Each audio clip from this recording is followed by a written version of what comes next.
चोरी की घटना हुई थी। ये जो घटना हुई है इसके बारे में हम लोग समय समय पर प्रेस ब्रीफ जारी कर रहे हैं। दिनांक 28-29 की ये घटना थी और जो जिनकी दुकान में ये घटना घटित हुई उनके यहाँ 3 वर्ष पूर्व भी एक घटना हुई थी जिसके बारे में कुछ विवादास्पद बातें हम लोगों के सामने आ रही हैं। मीडिया के माध्यम से 2 चीज़ें आई थी। पहला कि उस दुकानदार के द्वारा और दूसरा स्थानीय थाने के द्वारा जो संदिग्ध थे उनको पहले दुकानदार द्वारा ही संदिग्ध बताया गया और उस व्यक्ति द्वारा मारपीट की बात मीडिया के माध्यम से हम लोगों के सामने आई थी।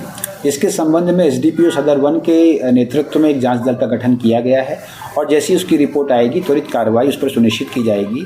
थाना स्तर पर कुछ अधिकारियों को भी चिन्हित किया गया है और आज शाम तक उनकी रिपोर्ट आ जाएगी क्योंकि मुसरीघरारी प्रकरण भी हुआ है, तो इसके बाद हम लोग उस पर कार्रवाई करेंगे। एक बात इसमें प्रथम दृष्टया हम लोगों को क्लियर लग रही है कि जो एक व्यक्ति पीड़ित है जो सबसे पहले आया, संभवतः उसको दुकानदार के द्वारा कुछ मारपीट की गई और उस मारपीट के बाद भयवश उसने कुछ बातें स्वीकार की होंगी, लेकिन अग्रिम अनुसंधान में जैसे ही कोई एविडेंस नहीं था वैसे ही उन लोगों को बरी कर दिया गया। आज सुबह मीडिया के माध्यम से भी ये बात सामने आई कि किसी थाने के किसी ड्राइवर या किसी व्यक्ति ने पर पैसे लेने का भी आरोप किसी के माध्यम से लगाया गया। उस संबंध में संबंधित व्यक्ति का एक और लिखित और वीडियो प्राप्त हुआ है जिसमें उनका कहना है कि ऐसी घटना नहीं हुई है।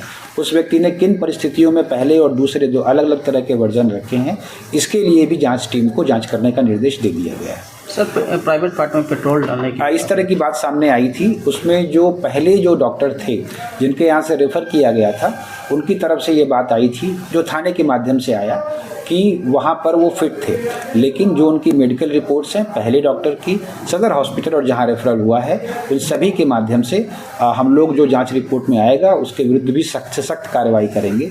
और दूसरा, उस परिवार से भी संपर्क किया जा रहा है कि वो जो आवेदन देना चाहें उसके आधार पर, उस आवेदन के आधार पर शिकायत दर्ज करके हम लोग अग्रिम कार्रवाई करेंगे। Thank you.